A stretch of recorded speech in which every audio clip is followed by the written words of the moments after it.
Alex never imagined a Tuesday night would end in fire and gratitude. It began with the rain, a relentless, drumming tattoo against the windowpane of his fourth-floor apartment.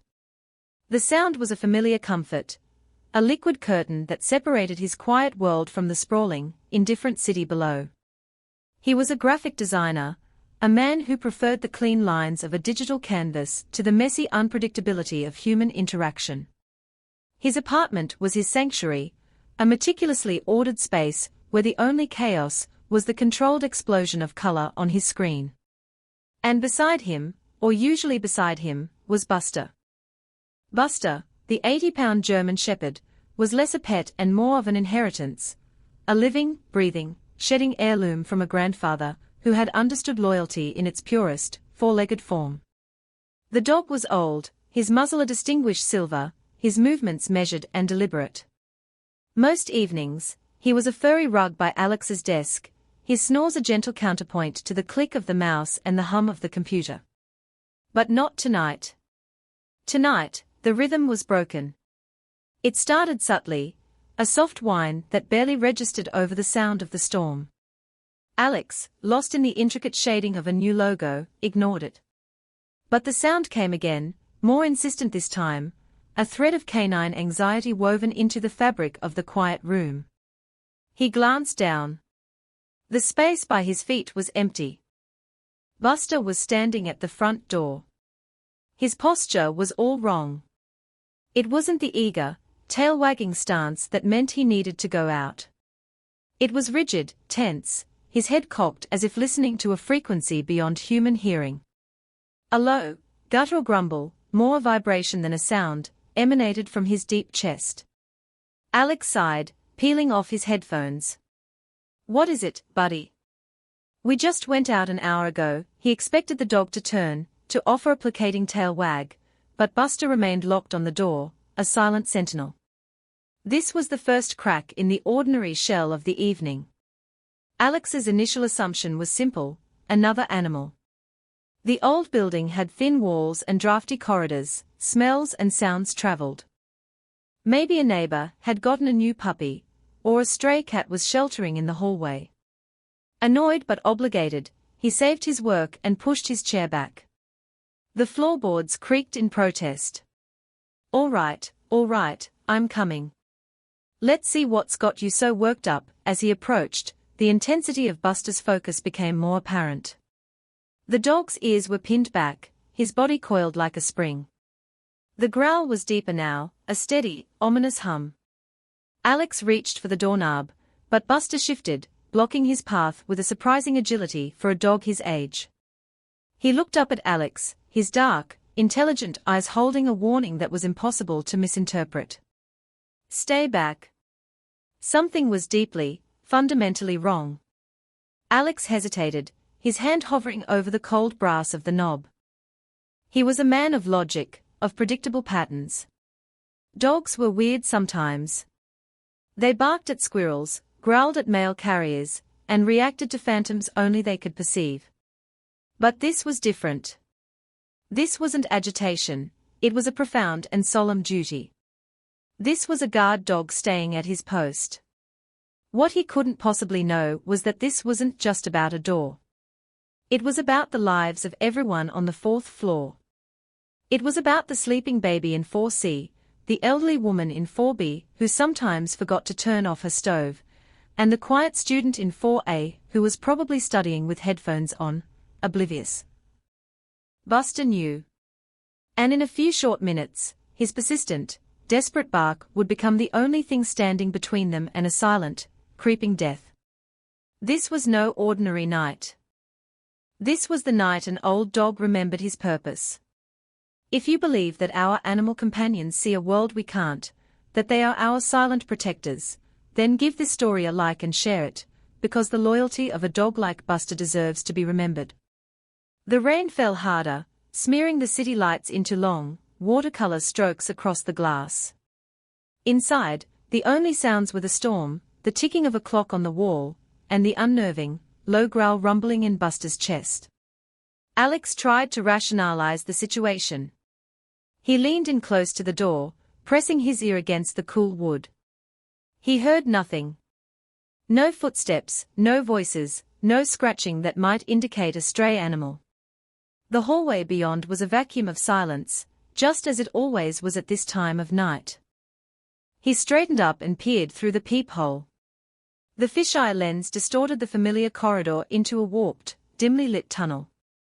The faded floral wallpaper, the scuffed baseboards, the flickering fluorescent light at the far end, it was all exactly as it should be.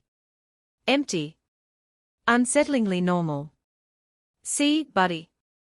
"Nothing," Alex whispered, more to reassure himself than the dog. "There's nothing out there," but Buster was not convinced. He nudged Alex's leg with his wet nose, a firm, insistent push. Then he looked from Alex's face back to the door, a clear and desperate communication. "You're not listening. You're looking, but you're not listening."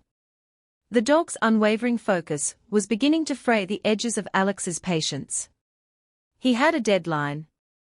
Clients were waiting. This project was important, the kind of work that could elevate his freelance career from a side hustle to a sustainable living. He needed to focus, and this strange canine drama was an unwelcome distraction. He tried a different tactic, his voice taking on a gentle, coaxing tone. "Come on, boy. Let's go lie down. Want a treat?" He walked back toward the kitchen, shaking the box of dog biscuits, the sound usually an irresistible summons. Buster didn't even twitch. His attention remained fixed, his entire being concentrated on that single, inert barrier of wood and paint. It was as if the door were a television screen playing a show only he could see. Alex felt a prickle of genuine concern now, overriding his annoyance. He had lived with Buster for nearly 2 years, ever since his grandfather had passed. In all that time, he had never seen the dog behave this way. Buster was a creature of habit, a gentle giant whose days were governed by the predictable cycle of meals, naps, and slow, ambling walks. This statue-like vigilance was profoundly out of character. He walked back to the door and knelt beside the dog, running a hand down his stiff spine. The fur was bristled, the muscles beneath tight with tension. "What is it, old friend? What do you hear?" he murmured, his voice soft. Buster responded with a soft whine, a sound of profound distress, and then he did something even stranger. He began to tap his tail against the wooden doorframe.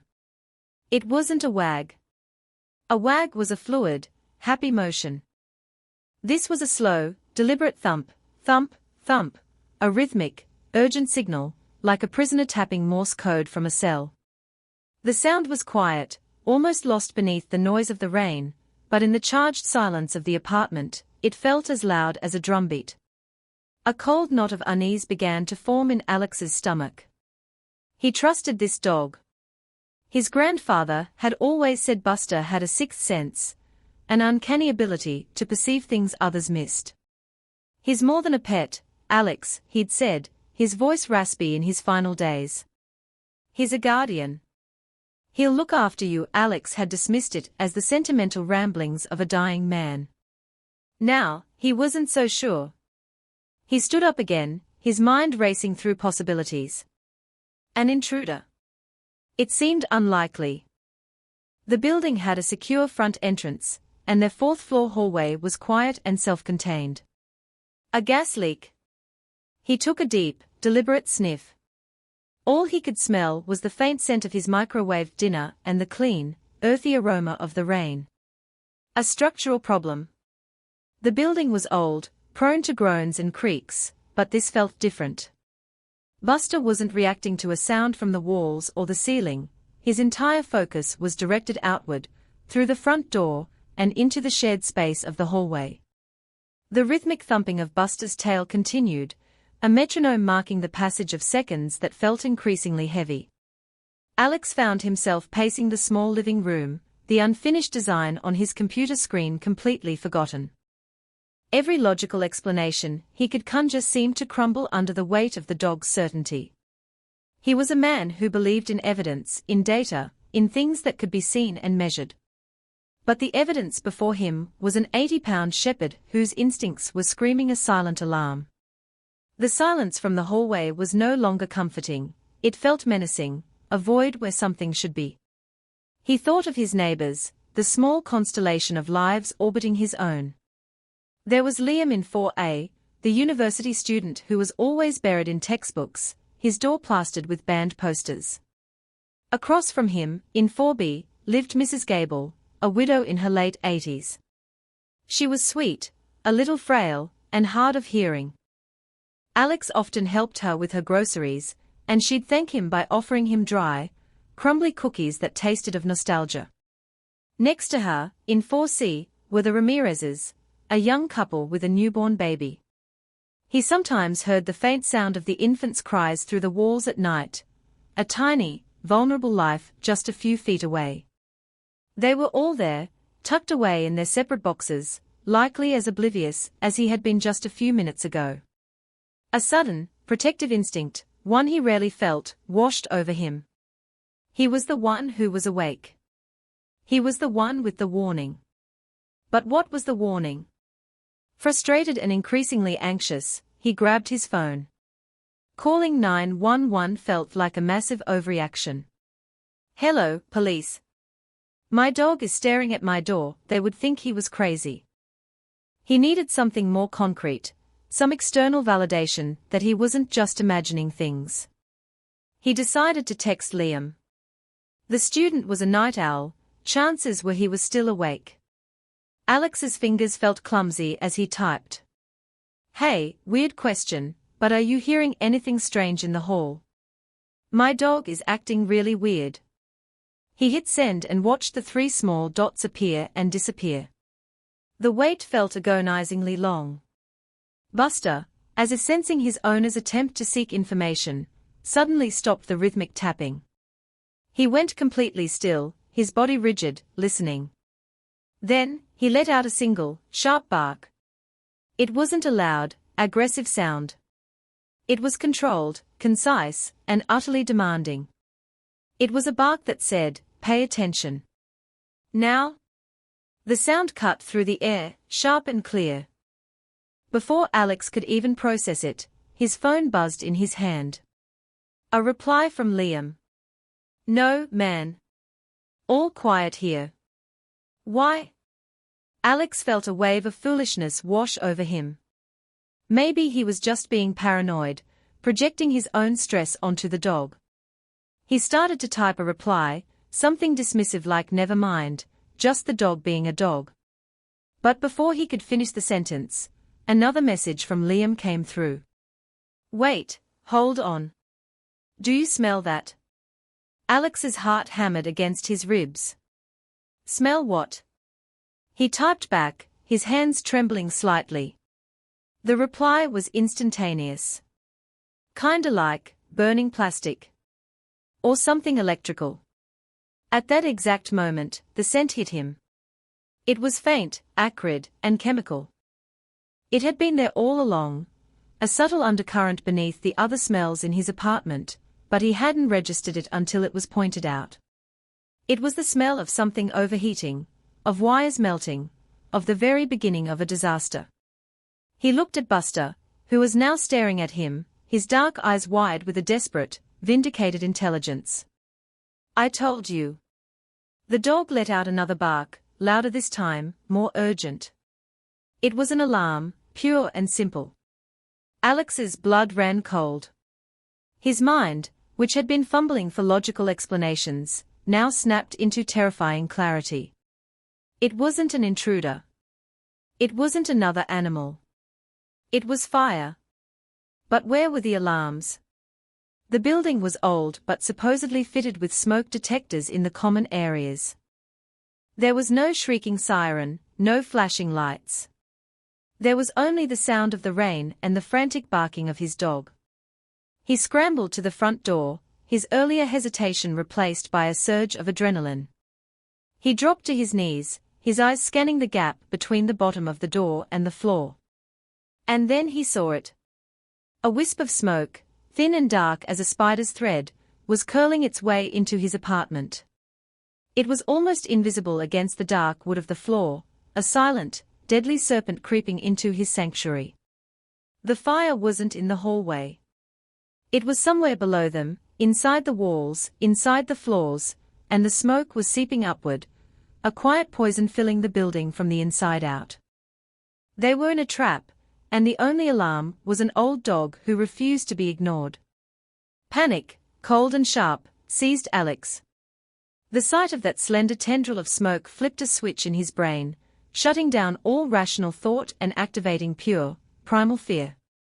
For a split second, he was frozen, his mind a whirlwind of terrifying images, flames licking up the stairwell, floors collapsing, the faces of his neighbors trapped behind their doors. Then Buster barked again, a deafening, insistent roar that shattered his paralysis. The dog's urgency became his own. He lunged at the door, not even thinking to check if the knob was hot, and threw it open. The hallway was no longer the empty, quiet space he had seen through the peephole. It was filling with a hazy, grey smoke that swirled lazily in the dim light, clinging to the ceiling like a malevolent fog. The smell was stronger out here, thick and choking, the scent of burning insulation and something else, something acrid and chemical that stung his eyes and caught in the back of his throat. Fire. The word tore from his lungs, raw and desperate. Everybody, get out. Fire. He began to pound on Liam's door, his fists hammering against the wood. Liam? Get out. The building's on fire. He heard a muffled shout from inside, the sound of a chair scraping back, and then the door flew open. Liam stood there, his face pale with shock, his headphones still around his neck. What the hell? No time. Go? Alex yelled, pointing toward the emergency exit at the far end of the hall. He didn't wait to see if Liam followed. He spun around and ran for Mrs. Gable's apartment, 4B. Buster was right beside him, a blur of fur and frantic energy. The dog was no longer focused on Alex's door, his purpose had shifted. He was now a living siren, his barks echoing through the smoky corridor, a desperate, continuous alarm designed to pierce through sleep and complacency. He was telling the whole world what he had known all along. Mrs. Gable was his biggest worry. She was frail, and her hearing was poor. She might not have heard his shouts, or the dog's barking. He reached her door and pounded on it with all his strength, the impacts jarring his shoulder. Mrs. Gable. It's Alex. There's a fire. You have to get out. He pressed his ear to the door, listening for any sign of movement. He heard nothing but the faint, tinny sound of a television. The smoke was getting thicker with every passing second, coiling around his ankles, making it hard to breathe. He could feel a strange, ominous heat radiating up through the soles of his shoes. The fire was directly below them. The floor was compromised. As this horrifying realization dawned on him, the lights in the hallway flickered once, twice, and then died, plunging them into a terrifying, smoky darkness. The only illumination came from the faint, distant glow of street lights filtering through the grimy window at the end of the hall. Panic threatened to consume him again, but Buster nudged him hard, grounding him. The dog was a solid, living presence in the chaos, his barks a beacon in the dark. Alex knew he couldn't leave her. He took a step back, braced himself, and threw his entire body weight against Mrs. Gable's door. The old wood groaned, but the lock held firm. The smoke was a physical presence now, a thick blanket that made his lungs burn. He coughed, his eyes streaming. He tried again, his shoulder screaming in protest. The frame splintered, but the door wouldn't give way. Time was running out. He could hear shouting from down the hall, as the Ramirezes emerged from their apartment, the baby wailing in terror. He had to get this door open. Buster, sensing his master's desperation, began to claw frantically at the bottom of the door, his nails scraping against the wood, his whines high-pitched and terrified. The dog knew they were losing the battle. Alex took one last, desperate step back, his mind seizing on a final idea. He aimed a powerful kick, just to the side of the doorknob, putting all of his fear and adrenaline into the blow. There was a sharp crack of splintering wood, and the door flew inward. Alex stumbled into the apartment, the sudden change in pressure sucking a thick cloud of smoke in with him. The room was hazy, the air shimmering with heat.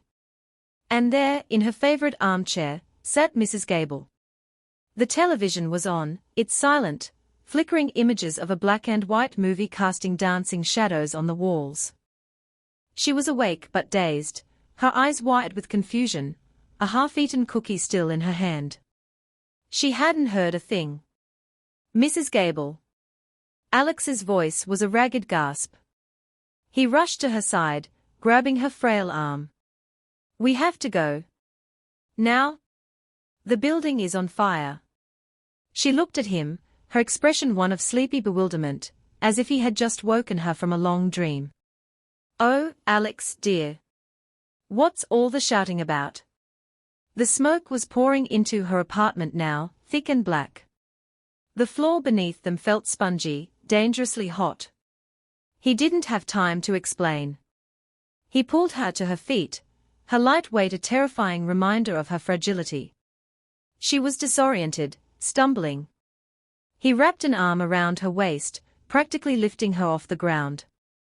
"Just hold on to me," he commanded, his voice strained. Buster, who had followed him into the apartment, immediately took the lead. He moved toward the doorway, then looked back, barking once, a sharp, commanding sound that meant this way. "Follow me." The dog wasn't just an alarm anymore, he was a guide, his instincts cutting a clear path through the rapidly escalating chaos. Alex half-carried, half-dragged Mrs. Gable out into the hallway, which was now almost completely opaque with smoke. He could barely see a foot in front of him. He pulled the collar of his shirt up over his nose and mouth, urging her to do the same. He could hear the Ramirezes calling his name, their voices tight with panic. "We're here," he shouted back. "Go for the fire escape." Following the dark, moving shape of his dog, Alex navigated the treacherous corridor. Buster stayed low to the ground, where the air was clearer, his barks now serving as a sonar, a constant point of reference in the blinding smoke. They reached the end of the hall where the others were huddled by the fire escape window, Liam, Mr. and Mrs. Ramirez, and their tiny, crying baby wrapped in a thick blanket. Mr. Ramirez was struggling with the window latch. It was old and rusted shut. "I can't get it open," he yelled, his voice cracking. Adrenaline surged through Alex again. He handed Mrs. Gable to a terrified-looking Liam. "Hold her. Don't let go." He grabbed the heavy fire extinguisher mounted on the wall, a piece of equipment he'd walked past 1,000 times without a second thought, and used it as a battering ram. He swung it with all his might, and the glass shattered, exploding outward into the rainy night. Cold, wet air rushed in, a blessed relief against his burning face, but it also seemed to draw the smoke toward them, a greedy, swirling vortex. They scrambled through the window onto the narrow, slick metal platform of the fire escape. The rain was coming down in sheets, instantly soaking them, but the cold was a welcome shock. Below them, the street was a chaotic kaleidoscope of flashing red and blue lights. The sirens they'd heard distantly were now deafeningly close. The fire was no longer a secret, silent threat. It had breached the lower floors, and angry orange flames were now licking at the windows of the second and third stories, painting the night sky with a terrifying glow. The descent was a nightmare. The metal stairs were narrow and slippery with rain, the railing flimsy and cold. Alex went first, helping Mrs. Gable down each terrifying step. She was shaking, her breath coming in shallow, panicked gasps. Behind them, Mrs. Ramirez carefully handed her baby down to her husband before making her own way down. Liam followed, his face a mask of disbelief. Alex kept looking up. Buster remained on the platform at the top, a stoic silhouette against the backdrop of the burning building. He was barking down at them, not in alarm, but in encouragement, his voice a steadying presence in the storm and the chaos. He was their shepherd, refusing to abandon his post until his flock was safe. Only when the last person, Liam, had his feet firmly on the final ladder leading to the ground did Buster begin his own descent. He moved carefully, his old hips struggling with the steep steps, but his movements were sure, his focus unwavering. He was the last one off the fire escape, landing on the wet pavement with a heavy thud. He was safe. They were all safe. On the street, chaos reigned. Firefighters were shouting orders, heavy hoses snaking across the asphalt, spraying powerful jets of water into the inferno that had once been their home. Paramedics rushed toward them, wrapping them in thick, coarse blankets and checking them for injuries. Alex sank to his knees on the wet ground, the adrenaline that had fueled him finally draining away, leaving him feeling hollow and shaky. He coughed violently, his lungs expelling the acrid smoke. He watched the flames gut the fourth floor, his floor, devouring his apartment, his work, everything he owned. But all he could feel was a profound, overwhelming sense of relief. And then, a familiar, furry body pressed against his side. Buster limped over and collapsed next to him, laying his heavy head on Alex's knee. The dog's magnificent coat was matted with soot and water, and Alex could see a small, singed patch on his shoulder. He was panting heavily, his body trembling with exhaustion and fear. Alex wrapped his arms around the dog's thick neck, burying his face in his damp, smoky fur. The reality of what had just happened, of how close they had all come to dying in their sleep, crashed down on him with the force of a physical blow. "You knew," he whispered, his voice choked with emotion. "You knew the whole time. You tried to tell me." Buster just looked up at him, his brown eyes soft and impossibly deep, and licked the tears that were now streaming down Alex's face. In that moment, the bond between them solidified into something unbreakable, something forged in fear and fire. He wasn't just his grandfather's dog anymore. He was his dog. He was his hero. One by one, his neighbors came over, their faces streaked with soot and tears, their voices thick with gratitude. Mrs. Gable, now sitting safely in the back of an ambulance, reached out a trembling hand and stroked Buster's head. "That brave dog," she murmured to a paramedic. "That brave, brave dog. He saved us." Mr. and Mrs. Ramirez knelt beside Alex, their baby now sleeping peacefully in his mother's arms, oblivious to the disaster they had just escaped. "We heard him barking," Mrs. Ramirez said, her voice filled with awe. "It's what woke us up. The baby was crying, so I thought it was just that, but the barking, it was so insistent. It saved our lives." "Your dog saved our baby." Liam stood over them, his usual too cool demeanor completely gone, replaced by a raw, unguarded vulnerability. "I thought you were crazy, man," he admitted, shaking his head. "But that dog, he's a damn hero." They all surrounded Buster, a small, shivering circle of survivors on a wet city street, their hands reaching out to touch the animal who had been their sole guardian. In the flashing lights of the emergency vehicles, Buster was no longer just Alex's dog. He was their dog. He was the guardian of the fourth floor, the silent sentinel who had refused to stand down. He had held his post at a locked door, trusting an ancient instinct that ran deeper than logic, and had barked until the world had no choice but to listen. The fire raged for hours, a funeral pyre for the life Alex had known. By dawn, the building was a blackened, hollowed-out shell, steam and smoke still rising from its skeletal remains. The residents of the fourth floor, and indeed the entire building, had lost everything they owned. But they hadn't lost each other. In the weeks that followed, a strange and powerful sense of community blossomed from the ashes. Displaced and scattered across temporary housing, they made a point to stay connected. They met for coffee, shared information about insurance claims, and simply sat together, talking, finding comfort in their shared experience. Alex, who had once cultivated a life of quiet isolation, found himself at the center of this new, unlikely family. The walls he had built around himself had been burned away along with his apartment. He was no longer just the quiet graphic designer in 4D. He was Alex, the man whose dog had saved them all. His relationship with Buster underwent a profound transformation. The dog was his constant companion, his shadow. Alex found himself watching him for hours, marveling at the quiet wisdom in his eyes.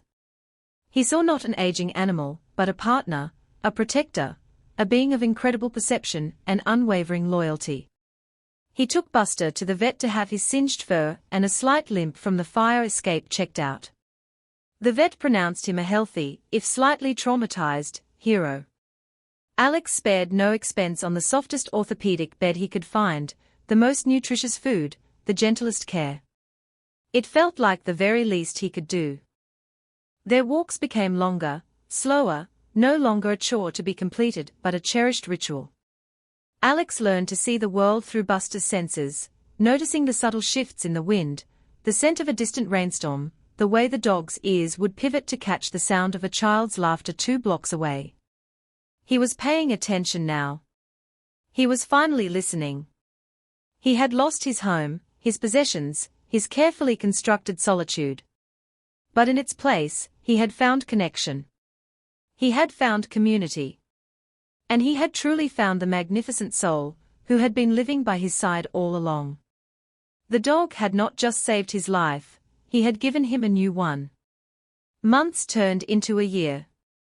The shell of the old apartment building was torn down, and a new, modern structure began to rise from the rubble. The survivors of the 4th floor had all found new places to live, but their bond remained. They held an annual 4th floor reunion in a local park, a celebration of life and second chances. Buster was always the guest of honor, wearing a specially made bandana, and patiently accepting an endless stream of ear scratches and grateful pats. Alex's career had also been reborn from the ashes. He'd lost all his equipment in the fire, but his neighbors, led by the Ramirezes, had started an online fundraiser for him. The story of Buster the Hero Dog went viral, and donations poured in from strangers around the world, touched by the story of the dog's incredible loyalty. With the funds, Alex was able to buy new equipment and set up a new home office in a small, cozy house with a backyard, a true backyard, with grass and trees and squirrels for Buster to watch with dignified interest. He was busier than ever, but his priorities had shifted. His work was no longer the sole focus of his existence. Life was about walks in the park, quiet evenings with Buster sleeping at his feet, and dinner parties with the family he never knew he had. He often thought about that night, about the thin, almost invisible line between life and death. He thought about how easily he could have dismissed the dog's behavior, how close he had come to putting on his headphones and tuning out the warning that was being offered so desperately. It was a humbling thought, a reminder that the world was full of mysteries that couldn't be explained by logic alone. It was a reminder that sometimes, the most profound truths are communicated not in words, but in a low growl, a rigid stance, and a refusal to abandon a post. What began as a rainy Tuesday night, an ordinary evening of work, became the defining moment of his life. It was a story of transformation, not just for him, but for everyone who had lived on that floor. They had walked through fire and emerged on the other side, stripped of their possessions, but enriched with a deeper appreciation for the fragile, precious nature of life, and the incredible bonds that can form in the face of tragedy. Alex would often sit on his new porch, watching Buster doze in a patch of sunlight, his silver muzzle twitching as he dreamed. He would look at that peaceful, sleeping form and see the heart of a warrior. He saw a guardian who had stood watch at a locked door, sensing a danger that no human could perceive. He saw a hero who had saved an entire floor of unsuspecting souls, not with strength or aggression, but with unwavering, persistent loyalty. The greatest lessons, he realized, often come from the most unexpected teachers. His had been an old dog who understood that sometimes, you have to keep barking, even when no one seems to be listening, because you know in your soul that it's the only thing that will save them from the silent, creeping dark. We share our homes with these incredible beings, these silent observers who watch over us with a devotion we can barely comprehend. Perhaps it's time we started listening a little more closely to what they have to say. Take a moment to look at the animal companion in your life. See them not just as a pet, but as a guardian, a friend, a soul who might just see the things you can't. You never know when their quiet insistence might be the only alarm you get.